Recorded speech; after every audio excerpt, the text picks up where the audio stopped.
Hello student, welcome to AV classes. Student, आज की इस वीडियो में हम एक्सरसाइज 3.3 के क्वेश्चन नंबर 6, 7, 8 ये 3 क्वेश्चन को सॉल्व करने वाले हैं और इन 3 क्वेश्चन में अल्टीमेटली करके यहाँ पर आपके टोटल 6 क्वेश्चन बनने वाले हैं, क्योंकि क्वेश्चन नंबर 6 भी 2 पार्ट में दे रखा है, क्वेश्चन नंबर 7 भी 2 पार्ट में दे रखा है, क्वेश्चन नंबर 8 भी आपका 2 पार्ट में दे रखा है। तो अल्टीमेटली इस वीडियो में हम क्या करने वाले हैं, टोटल 6 क्वेश्चन को विद सोल्यूशन देखने वाले हैं। और स्टूडेंट, आप सभी के इन्फॉर्मेशन के लिए मैं आपको बता दूं, इसके पिछले वाले लेक्चर में मैंने क्या किया था, एक्सरसाइज 3.3 के एक स्टार्टिंग के क्वेश्चन नंबर 1 to 5 यहाँ पर आप देख सकते हैं, 1 to 5 यहाँ तक मैंने पूरे क्वेश्चन को सॉल्व करा दिया था विद सोल्यूशन। अगर आप वो वीडियो नहीं देखे हैं तो लिंक मैं दे दूंगा उसका डिस्क्रिप्शन बॉक्स में, आप वहां से जाकर देख सकते हैं। सो स्टूडेंट, आज की ये वीडियो बहुत ज़्यादा इंपॉर्टेंट होने वाली है। वीडियो को आप पूरा कंप्लीट देखिएगा, तभी आपको सारे क्वेश्चन के सोल्यूशन आपको सही तरीके से सारे समझ में आने वाले हैं। ठीक है, तो वीडियो को कंप्लीट देखिएगा और चैनल पर नए तो चैनल को सब्सक्राइब कर लीजिएगा। चलिए शुरू करते हैं इस वीडियो को।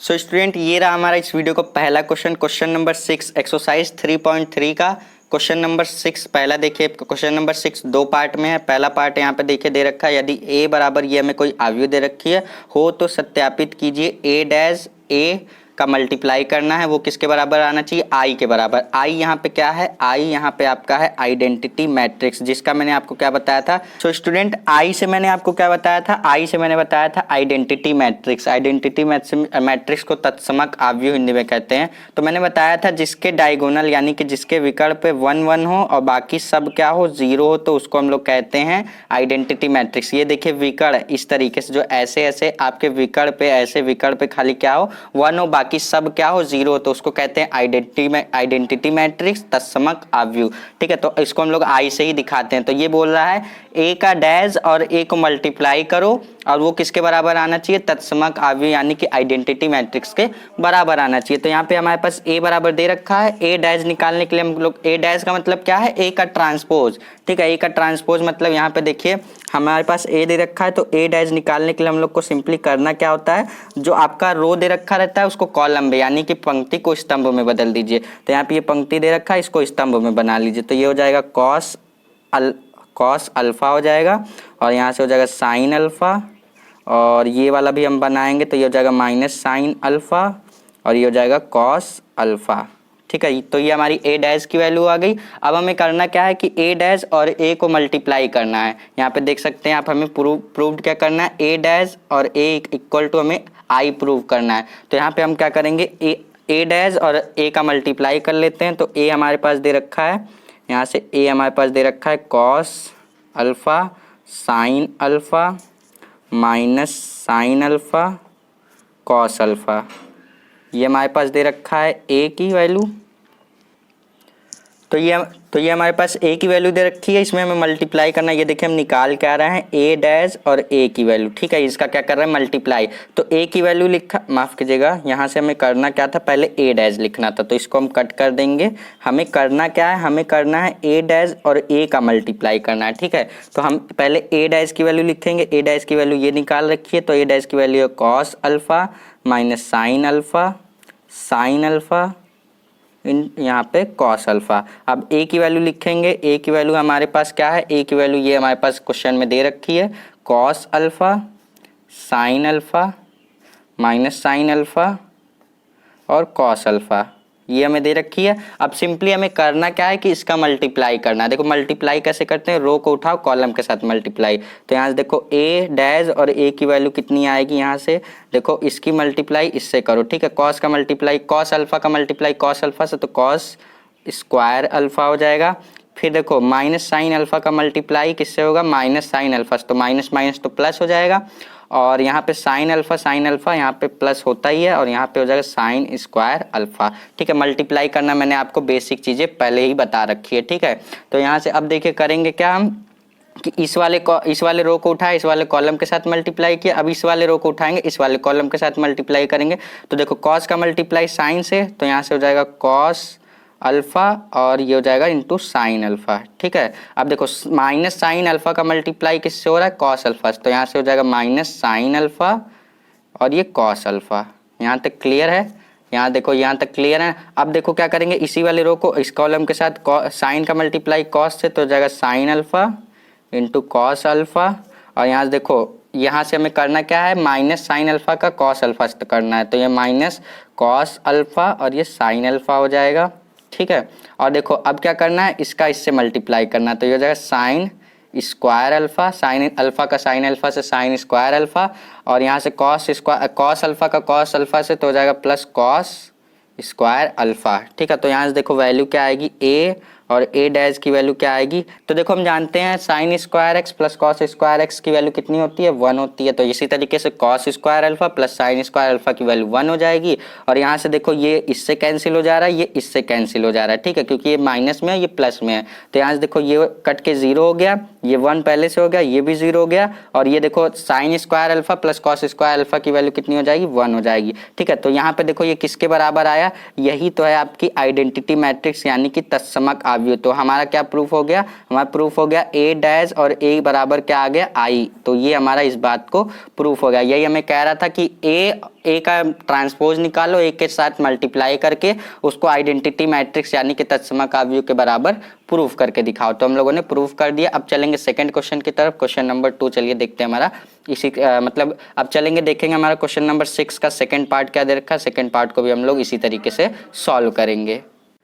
सो स्टूडेंट इसी तरीके से सेम हमारा क्वेश्चन नंबर 6 का सेकंड पार्ट दे रखा है। अगर आपके पास बुक है तो आप यहाँ से अपने बुक से मैच कर सकते हैं। अगर आप अभी तक बुक नहीं खरीदे हैं तो मैं लिंक दे दूंगा डिस्क्रिप्शन बॉक्स में, एनसीईआरटी की जो मैथ की बुक है पार्ट 1 पार्ट 2 दोनों का लिंक दे दूंगा। उस पर आप क्लिक करेंगे, जाके अमेजोन से आप उसको परचेस कर लीजिएगा, ठीक है। लिंक दे दिया हूँ डिस्क्रिप्शन बॉक्स में, जाइए। बुक अगर आपके पास अभी तक अवेलेबल नहीं है तो उसको बाय नाउ पे क्लिक करके उसको परचेस कर लीजिए, ठीक है। तो यहाँ पे देखिए क्वेश्चन नंबर 6 का सेकंड पार्ट यहाँ पे दे रखा है, ए इक्वल टू ये में दे रखा है। सेम वही क्वेश्चन पूछा गया, सत्यापित कीजिए ए डैश और ए का मल्टीप्लाई करके हमें आई के बराबर ले आना है, यानी कि हमें क्या करना है, तत्समक आव्यूह यानी कि आइडेंटिटी मैट्रिक्स के बराबर ले आना है। तो सबसे पहले क्या करेंगे, तो ए डैश निकालना तो बिल्कुल सिंपल है, क्या करना है, पंक्ति को स्तंभ में बदल देना। तो यहाँ से हो जाएगा साइन, तो यहाँ से हो जाएगा साइन अल्फा और ये हो जाएगा कॉस अल्फा, और यहाँ से हो जाएगा ये माइनस कॉस अल्फा और ये साइन अल्फा हो जाएगा। यहाँ तक क्लियर है। सो स्टूडेंट हम लोगों ने किया क्या कि हम लोगों ने सिर्फ और सिर्फ ए दे रखा था, ए का ट्रांसपोज यानी कि ए डैश निकाल लिया। अब हमें करना क्या है, ए डैश और ए का मल्टीप्लाई करना है। तो यहाँ से हम लोग कॉमा लगाएंगे, यहीं पे हम लोग कर लेते हैं ए डैश और ए का मल्टीप्लाई, ठीक है। तो देखो कितना आएगा, पहले ए डैश की वैल्यू लिखनी है। ए डैश की वैल्यू है sine alpha minus cos alpha, और यहाँ से कॉस अल्फा और ये साइन अल्फा। ये ए डैश की वैल्यू है, इसमें हमें ए का क्या करना है, मल्टीप्लाई। ए हमें क्वेश्चन में दे रखा है, क्वेश्चन में दे रखा है ए की value sine alpha cos alpha, देखो cos alpha minus cos alpha और ये साइन अल्फा। तो हम लोगों ने किया क्या, ए ट्रांसपोज मतलब ए डैश और ए का क्या करना है, अब हमें मल्टीप्लाई करना है, ठीक है। तो यहाँ से वैल्यू आएगी हमारे पास ए डैश और ए की वैल्यू कितनी आएगी, मल्टीप्लाई कर दो। देखो रो का कॉलम के साथ साइन एक्स का मल्टीप्लाई साइन एक्स से होगा, तो यहाँ से हमारे पास आएगा साइन स्क्वायर एक्स, यानी कि साइन स्क्वायर अल्फा है तो अल्फा आएगा, ठीक है। अब देखो माइनस कॉस का क्या होगा, माइनस कॉस अल्फा का मल्टीप्लाई माइनस कॉस अल्फा से होगा, तो माइनस माइनस प्लस हो जाएगा, तो यहाँ से हो जाएगा प्लस। तो यहाँ से हमारे पास आएगा cos square alpha, cos square alpha आएगा, ठीक है। तो अब देखो क्या करना है, इस वाले रो का इस वाले कॉलम के साथ किया, अब इस वाले रो का इस वाले कॉलम के साथ। तो यहाँ से cos sine alpha into cos alpha हो जाएगा, sine alpha into cos alpha हो जाएगा, और minus cos alpha into sine alpha हो जाएगा, ठीक है। और यहाँ से अब इस वाले रो का इस वाले कॉलम के साथ, तो यहाँ से देखो हमारे पास आएगा cos alpha into sine alpha, और यहाँ से minus cos alpha into sine alpha, और यहाँ से देखो हमारे पास अब इसका मल्टीप्लाई इससे करेंगे, तो देखो कॉस अल्फा का मल्टीप्लाई कॉस अल्फा से तो कॉस स्क्वायर अल्फा हो जाएगा, फिर साइन अल्फा का मल्टीप्लाई साइन अल्फा से तो प्लस साइन स्क्वायर अल्फा हो जाएगा। तो वही चीज़ें हैं, सिंपल सा क्वेश्चन है। तो यहाँ से देखो किसके बराबर आएगा, ए डैश और ए का मल्टीप्लाई करने पे ये वैल्यू हो गई 1, इसकी वैल्यू हो गई 1, ये कैंसिल और ये कैंसिल, तो ये हो गया 0 और ये हो गया फिर 0, ये हो गया 1। तो देखो विकर्ण पे हमारा जब 1 1 होता है बाकी सब 0 होता है, तो वो किसके बराबर होता है,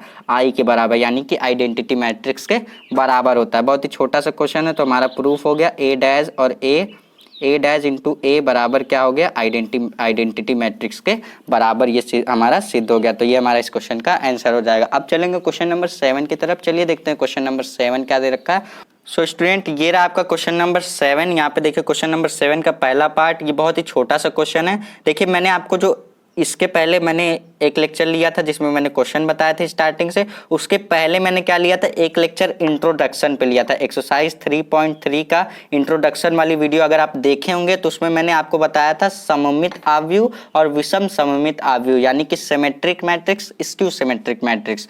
तो उसी पर बेस्ड ये क्वेश्चन पूछा गया है। बहुत ही छोटा सा क्वेश्चन है। देखिए बोल क्या रहा है, सिद्ध कीजिए कि आव्यूह ए बराबर इतना, ए बराबर हमें एक आव्यूह दे रखा है, एक सममित आव्यूह है। सममित आव्यूह यानी कि सिमेट्रिक मैट्रिक्स। तो इसकी कंडीशन क्या बताई थी, मैंने बताया था जब ए कोई आव्यूह है तो ए का मतलब ए बराबर ए का ट्रांसपोज अगर होता है तो ये कहलाता है आपका सिमेट्रिक मैट्रिक्स, यानी कि ए का ट्रांसपोज जब माइनस ए के बराबर आता है तो वो कहलाता है आपका विषम सममित आव्यूह, और ए का ट्रांसपोज जब ए के बराबर ही आता है तो वो आपका कहलाता है सममित आव्यूह यानी कि सिमेट्रिक मैट्रिक्स। तो हमें पूछा क्या गया है इसमें, सममित आव्यूह जो सेकेंड वाला पार्ट है उसमें पूछा गया है विषम सममित आव्यूह। ठीक है, तो पहला यहाँ पे देखिए दे रखा है ए बराबर ये, इसका ट्रांसपोज निकालिए। ठीक है, ए का ट्रांसपोज इसका निकालेंगे। ट्रांसपोज क्या करना है, सिंपली पंक्ति को स्तंभ में यानी कि रो को कॉलम में बदल दीजिए। इसको उठाइए ऐसे बना दीजिए 1 -1 5 और ये -1 2 1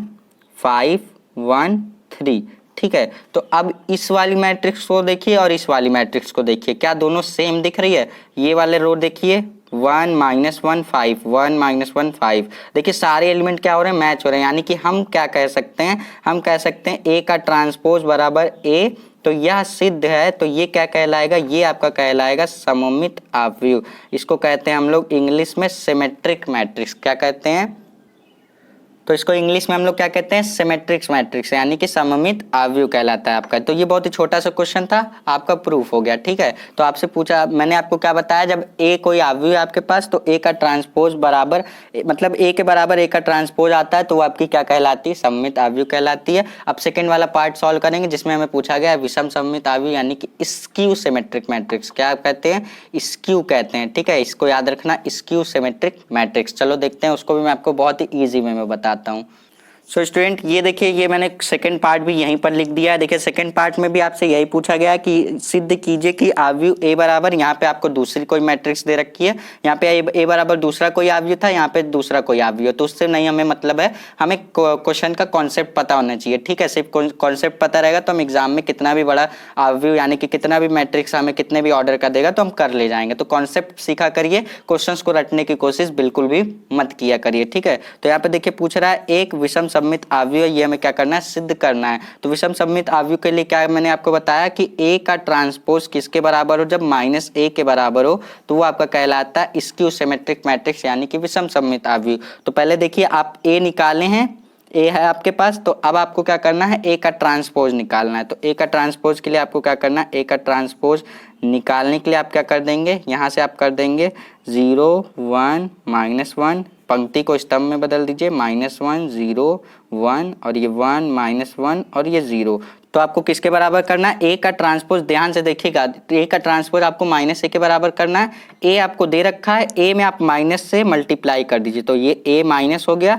अब माइनस से मल्टीप्लाई करेंगे तो सारे एलिमेंट पे माइनस का मल्टीप्लाई होगा। देखिए ध्यान से सुनिएगा, आव्यूह के अंदर जो जितने भी एलिमेंट है यानी कि जितने भी नंबर आपको दिख रहे हैं, अगर आप उसके अंदर जब मतलब ब्रैकेट के बाहर अगर कोई एलिमेंट है, मान लीजिए 2 है, तो क्या 2 का मल्टीप्लाई सब में होगा। यहाँ पे 9 एलिमेंट है, टोटल 9 एलिमेंट में 2 का मल्टीप्लाई होगा। सेम उसी तरीके से 2 का मल्टीप्लाई ना करके अगर हम माइनस का मल्टीप्लाई कर रहे हैं तो माइनस का भी मल्टीप्लाई सारे आव्यूह में होगा। ये पहले भी मैं आपको बता चुका हूँ। ठीक है, अगर आपको नहीं पता तो मैं फिर से बता दे रहा हूँ। जब माइनस का मल्टीप्लाई करेंगे तो किसी एक पर नहीं होगा, सारे पर, बल्कि सारे पे एक बराबर हो गया, एक समान रूप से। ठीक है, तो 0 देखिए कभी 0 कभी प्लस माइनस होता नहीं, तो 0 हो जाएगा। 1 देखिए प्लस में है, माइनस से मल्टीप्लाई करेंगे तो माइनस हो जाएगा। 1 देखिए माइनस में है तो माइनस से मल्टीप्लाई करेंगे, माइनस माइनस प्लस हो जाएगा। ठीक है, अब यहाँ पे देखिए -1 है, माइनस से मल्टीप्लाई होके क्या हो जाएगा, +1 हो जाएगा। 0 कभी प्लस माइनस होता नहीं, तो 0 0 ही रहेगा, और ये +1 है तो -1 हो जाएगा। ठीक है, और ये 1 है तो -1 हो जाएगा।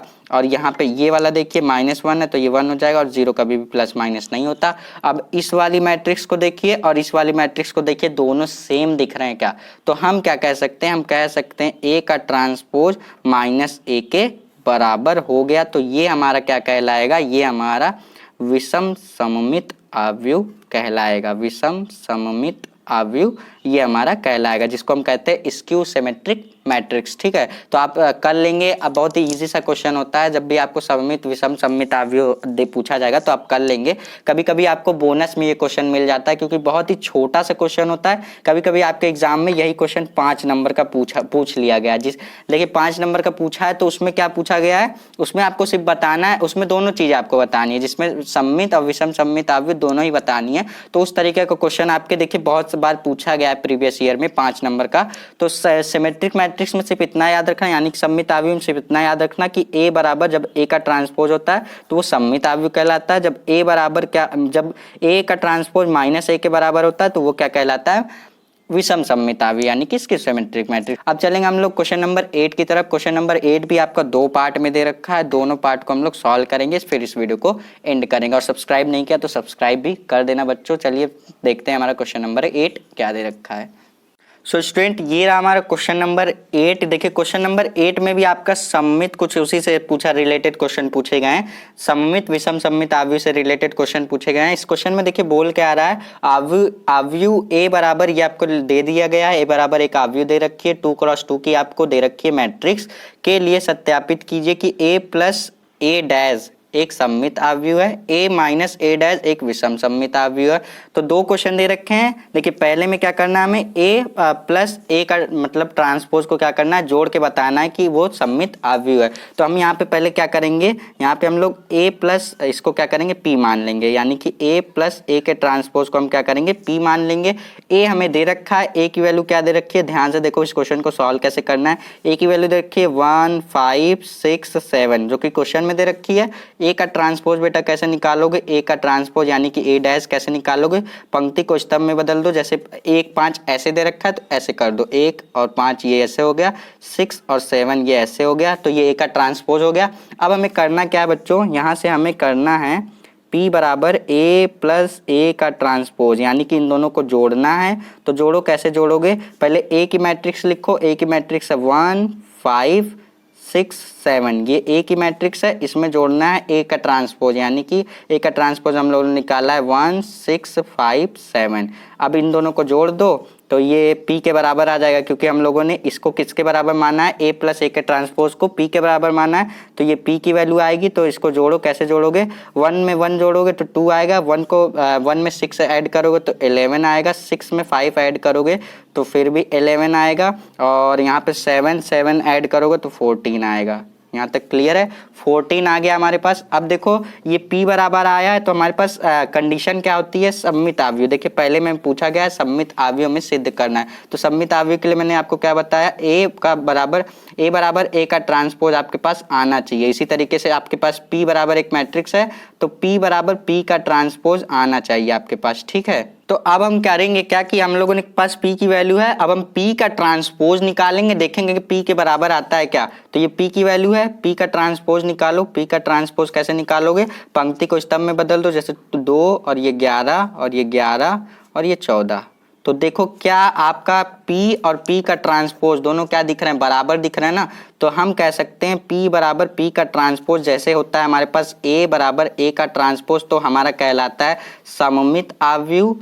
सममित अवयव जिस तरीके से कहलाता है उसी तरीके से हमारा P बराबर P डैश दे रखा है, तो हमारा ये क्या कहला जाएगा? सममित अवयव कहला जाएगा। यही चीज हमसे पूछा गया था। हम लोगों ने सिंपली देखो फिर से बता दूं किया क्या कि हमें A प्लस A का डैश हमें प्लस करना था, उसके बराबर हम लोगों ने P लिख दिया, जिससे कि हमें ये पूरा टर्म, इतना बड़ा टर्म लिखने से अच्छा ये क्या किया हम लोगों ने? एक शॉर्ट में P इसको मान लिया। ठीक है, A प्लस A के ट्रांसपोज को P मान लिया, फिर ए की वैल्यू दे रखी थी, ए का ट्रांसपोज निकाला, दोनों को जोड़ा तो वो पी की वैल्यू आ गई, पी की वैल्यू आ गई, उसके बाद पी का ट्रांसपोज निकाला, देखा वो पी के बराबर आ रही है, तो ये हमारा क्या कहला गया, सममित आव्यूह, जिसको हम लोग कहते हैं सिमेट्रिक मैट्रिक्स। इजी सा क्वेश्चन था। अब देखो सेकेंड पार्ट को भी हम लोग सॉल्व करेंगे। इसमें करना क्या है, हमें करना है, इसमें हम लोग क्या करेंगे, इसमें भी हम लोग पी मान लेते हैं कि हम लोग करेंगे क्या, यहाँ पे हम लोग करेंगे ए, हम इसमें करना है ए माइनस ए का ट्रांसपोज एक विषम सममित आव्यूह, इसको सिद्ध करके दिखाना है। तो हम करेंगे क्या बच्चों, इसमें पी बराबर हम क्या करेंगे, ए माइनस ए का ट्रांसपोज कर लेंगे। ठीक है, तो हमें करना क्या है, ए की वैल्यू हमें दे रखी है, देखिए दोनों क्वेश्चन के लिए ए की वैल्यू सेम रहनी है।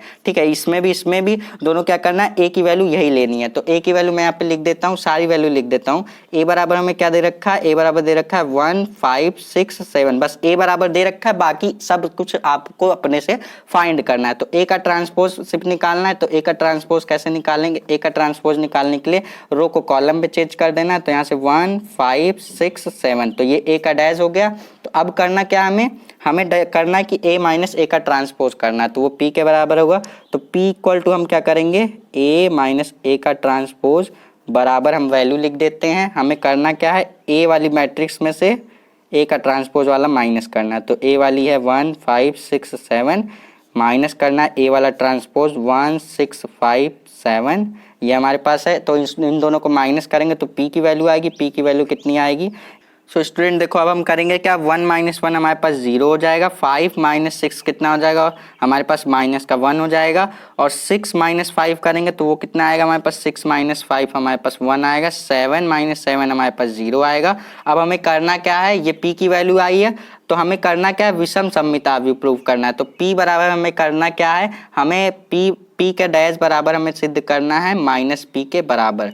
क्या करना है, p का डैश बराबर माइनस p के बराबर सिद्ध करना है। जैसे कि मैंने आपको बताया था a का ट्रांसपोज माइनस a के बराबर आता है, तो वो क्या कहलाता है, विषम सममित आव्यूह यानी कि स्क्यू सिमेट्रिक मैट्रिक्स। उसी तरीके से p का डैश माइनस p के बराबर आएगा तो वो आपका कहला जाएगा विषम सममित आव्यूह। तो p आ रखा है, p का डैश निकाल लो, तो p का डैश कितना आएगा, p का डैश निकालोगे तो -1, एक सेकेंड, यहाँ से आएगा आपके पास 0 0 और -1 1 और ये 0। तो अब देखो p डैश आ गया, तो हमें सिद्ध करना है p डैश बराबर माइनस p। तो अब p की वैल्यू दे रखी है, p की वैल्यू में हम क्या करेंगे, माइनस p से मल्टीप्लाई कर देंगे। तो माइनस p और p वाली ये जो p वाली जो हम लोगों ने मैट्रिक्स निकाली है, इसमें माइनस का गुणा कर देंगे। तो माइनस का गुणा करते ही 0 हो जाएगा, 0 कभी भी प्लस माइनस होता नहीं, और माइनस माइनस ये प्लस हो जाएगा, तो +1 हो गया, और ये -1 हो जाएगा, और ये 0 हो जाएगा। तो अब देखो p वाली p डैश की मैट्रिक्स देखो और माइनस p की मैट्रिक्स देखो, दोनों सेम दिख रही है, तो हम कह सकते हैं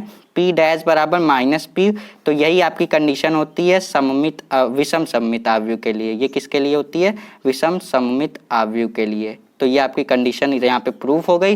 विषम सममित आव्यूह के लिए मैंने आपको क्या बताया था, जब a का ट्रांसपोज -a के बराबर आता है तो विषम सममित आव्यूह कहलाती है। यही चीज मैंने आपको बताया था, सिर्फ यहाँ पे क्या हो गया, a के जगह पे p हो गया, तो p का डैश -p के बराबर आया, तो विषम सममित आव्यूह ये आपका प्रूफ हो गया। तो छोटा छोटा क्वेश्चन था, बहुत ही ईजी क्वेश्चन था। इसको अब देखिए, अब मैं आपको बुक दिखा दूं तो इस एक्सरसाइज में, एक्सरसाइज 3.3 में टोटल आपके कितने क्वेश्चन दे रखे हैं, यहाँ पे 10, और यहाँ पे आपके 2 ऑप्शनल क्वेश्चन दे रखे हैं, यानी कि 12 क्वेश्चन दे रखे हैं। तो मैं आपसे वादा करता हूं अगले लेक्चर में ये आपका पूरा एक्सरसाइज खत्म हो जाएगा। फिर हम क्या करेंगे, एक्सरसाइज 3.4 की तरफ चलेंगे, जो कि इस चैप्टर का लास्ट एक्सरसाइज है। ठीक है, एक्सरसाइज 3.3 नेक्स्ट वीडियो में पूरा कंप्लीट हो जाने वाला है। तो इस वीडियो में हम लोगों ने क्या किया, क्वेश्चन नंबर 6 7 8 इन तीनों क्वेश्चन को सॉल्व किया। इन तीनों क्वेश्चन में अल्टीमेटली 6 क्वेश्चन बनाकर दे रखे, तो 6 क्वेश्चन को हम लोगों ने एक एक करते हुए अच्छी तरीके से सॉल्व कर लिया। आई होप कि आपको सारे कॉन्सेप्ट समझ में आए होंगे। क्वेश्चन में कहीं भी डाउट रह गया स्टूडेंट, तो कमेंट सेक्शन में कमेंट करिएगा। चैनल पे नए तो चैनल को सब्सक्राइब जरूर करिएगा।